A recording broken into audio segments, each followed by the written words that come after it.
Halo teman-teman, pada podcast kali ini kita akan mengulik sebuah cerita rakyat yang berasal dari Sulawesi Selatan. Nah, cerita rakyat ini bukan hanya sebuah hiburan ya, mereka adalah cermin dari nilai tradisi dan kebijaksanaan masyarakat.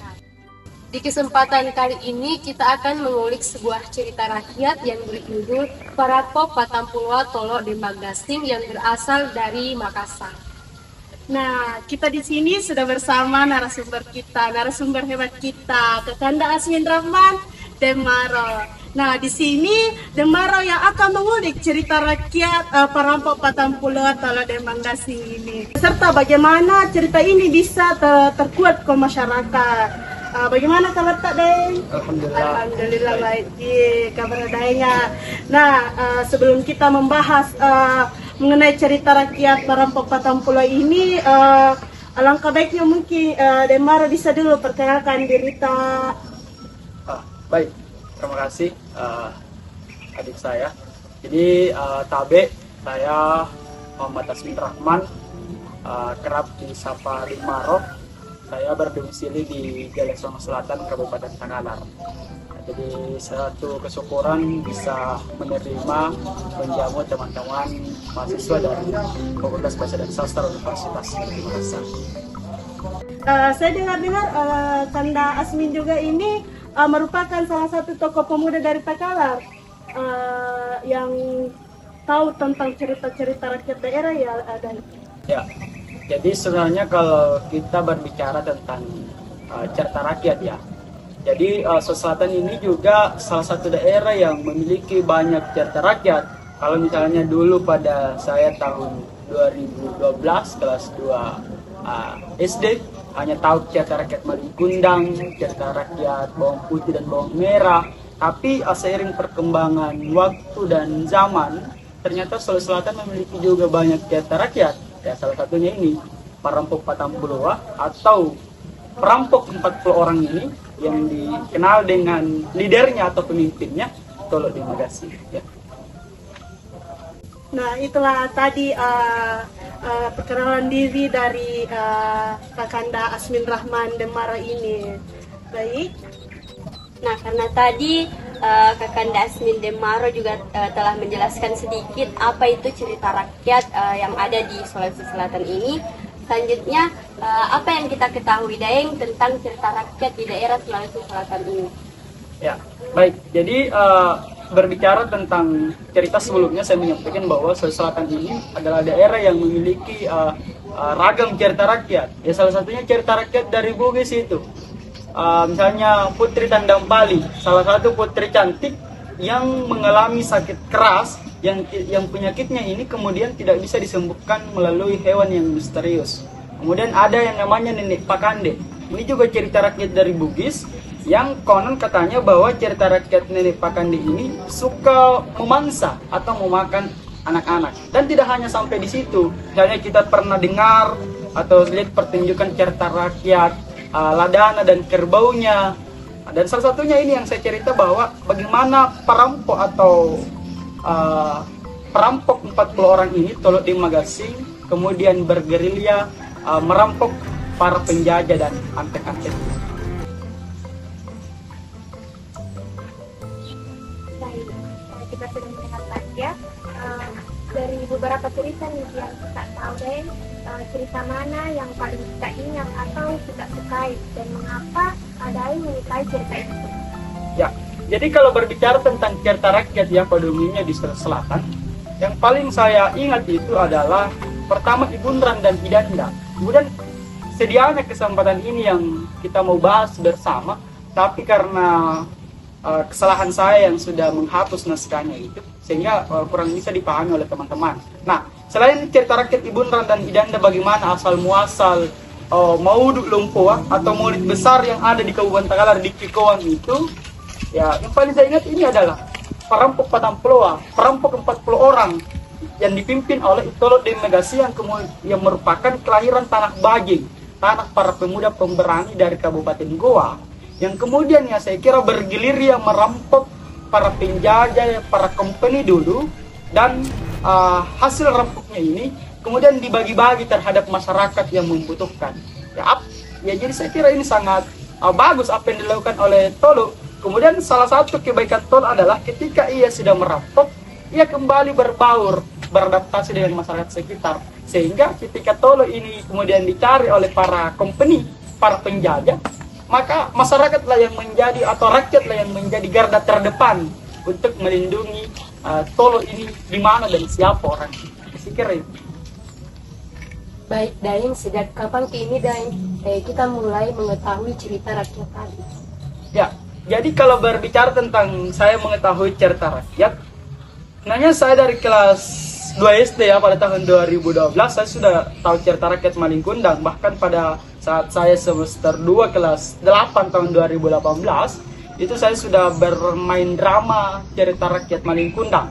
Kalau untuk terkhusus ini Tolo di Magasin, saya tahu pada tahun 2021 pada saat Festival Tunas Bahasa Ibu Kabupaten Takalar. Ini dibawakan oleh anak kecil yang bernama siapa ya? Saya lupa namanya. Yang jelas penampilannya itu memukau, membawakan cerita rakyat ini. Itu pada tahun 2021. Artinya 2021 saya masih kelas 2 SMA.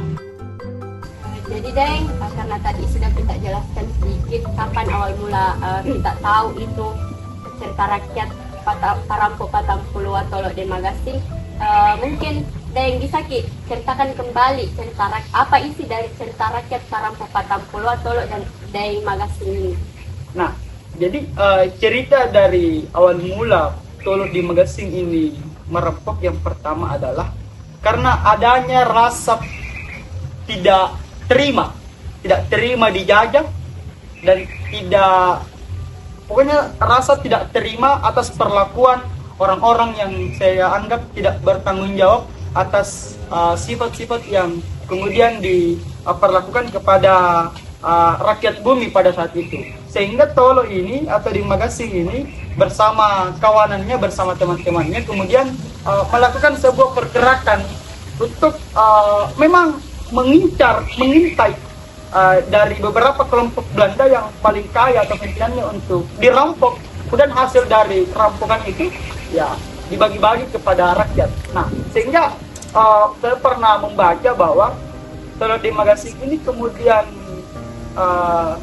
ini dua versi ya. Ada yang mengatakan dibunuh dan ada yang mengatakan bahwa Tolo itu tidak dibunuh, tidak berhasil dibunuh oleh Belanda karena dia memiliki sebuah keahlian dalam dirinya yang kemudian tidak bisa sembarang orang yang melukainya atau tidak sembarang Tolo ini bisa terluka. Sehingga di sisi lain kesimpulan dari cerita ini adalah bahwa Tolo ini meninggal karena sakit, yaitu di tanah kelahirannya di Baje sana. Dari cerita Pak Tade mengenai Parampo Patampulo ini, mungkin bisa pesan moral apa yang bisa diangkat ke masyarakat tentang cerita Parampo Patampulo Tolo de Magasin ini? Ya, tentu yang bisa diangkat sebagai cerita moral ya atau pesan moral yang dilakukan oleh Tolo dan kawan-kawan pada cerita ini adalah pertama, niat yang baik. Ya, saya itu selalu menyampaikan bahwa diawali dengan niat yang baik ya. Kemudian niatnya Tolo ini sudah baik karena apa yang kemudian dirampas oleh para penjajah ini dari hak-hak rakyat itu kemudian diambil alih, dikembalikan oleh Tolo melalui memang dalam tanda petik aksinya ini tidak benar karena merampok, tapi dalam artian apa yang kemudian menjadi luaran atau muatan atas perampokan yang dilakukan Tolo ini adalah untuk kebaikan dan kepentingan dan kesejahteraan rakyat pada saat itu. Sehingga pesan moralnya adalah niat baik yang dilakukan Tolo, niat mulia dan nilai dan rasa empati karena kasihan terhadap rakyat bumi waktu itu yang menderita karena dijajah, sehingga ia merampok dan hasil rampokan itu kemudian dibagi untuk kita hidup bersama-sama. Karena tidak lain hubungan manusia hari ini, tapi memang ini manusia adalah hubungan yang makhluk sosial, tidak bisa hidup tanpa bantuan orang lain. Sehingga proses ini pun saya kira adalah hubungan sosial, karena kita saling membantu, ada yang datang bertanya dan ada yang bisa menjawab tentang itu. Sehingga itulah yang dilakukan Tolo waktu itu, dan niat yang baik dan demi kesejahteraan bersama, kebaikan bersama. Baik, terima kasih Daeng. Berarti Tolok dan Manggasing ini dia sangat berperan penting apalagi dalam para pepatah pulau ini karena dia memberikan niat baik karena dia tidak menerima kejahatan-kejahatan yang terjadi pada saat itu. Baik, terima kasih. Baik, itulah tadi seputar cerita rakyat dari Sulawesi Selatan ya, terkhususnya di Makassar yang berjudul Parampok Patampulo Tolok dan Manggasing. Nah, yang bisa mungkin bagikan Instagramnya, siapa tahu teman-teman ada yang ingin mengetahui lebih dalam dari cerita rakyat. Apalagi tadi. lebih ingin lebih tahu dalam tentang Kakanda Asmin ini. Ya, jadi sebenarnya saya juga mahasiswa Universitas Negeri Makassar ya. Cuma saya ini tidak tahu kenapa saya menjadi tujuan akhir untuk kesempatan ini, diskusi ini, podcast. Cuma saya mengucapkan terima kasih, selamat datang di Galeso, Kabupaten Takalar, teman-teman semua. Semoga tidak ada yang kurang ya, berkegiatan di sini. Jadi Instagram saya teman-teman bisa set asminmimin 20. Ya, nanti kita cantumkan ya nama Instagram dari Daeng Maro ini guys, nanti kita cantumkan. Jadi teman-teman yang ingin mengetahui cerita rakyat tadi silahkan DM ya Instagram beliau. Terima kasih. Tapi ada minta pacar tak tahu dan nanti Maro pacar tak kalau di nanti. Gimana itu Daeng? Dari Ya, kita. saya sebenarnya apa ya? Kalau pacaran itu terakhir 2000. Ini saya jujur lewat ini saya tahu ini rekam jejak digital. Ya. Ini tidak bisa hilang. Iya, Mana betul. buku apa itu kemarin tidak bisa hilang yang heboh di Twitter karena rekam jejak digital. Ini rekam jejak digital dalam artian audio visual. Ini saya pacaran tahun 2020. Pada saat saya mau naik kelas 1 SMA. Cuma terlepas daripada itu ya tentu saya tidak bisa membohongi kalau saya juga banyak berkomunikasi dengan teman-teman yang lain. Tapi kalau untuk pacaran tidak ada. Baik, terima kasih Daeng sudah berbagi ilmu dan pengalaman tak tentang cerita rakyat yang ada di Sulawesi Selatan, terkhususnya cerita rakyat Parampok Patampuloa, Tolok dan Manggasing. Nah, tentunya dari cerita rakyat tadi nih sangat menghibur dan juga memberikan kita banyak pelajaran yang berharga. Terus. Nah, semoga cerita-cerita yang telah dibagikan oleh Daeng Maro tadi dapat menginspirasi dan menghubungkan kita dengan budaya dan tradisi yang ada di sekitar kita. Saya ucapkan lagi banyak terima kasih atas kesempatan tak Daeng karena telah bersama kita di podcast kali ini untuk mengulik cerita rakyat ini. Di mana mungkin masyarakat yang belum tahu mengenai cerita Parampok Patampulo ini bisa tahu siapa ini Tolok dan Manggasing dan bagaimana perjuangannya dalam cerita rakyat Parampok Patampulo ini.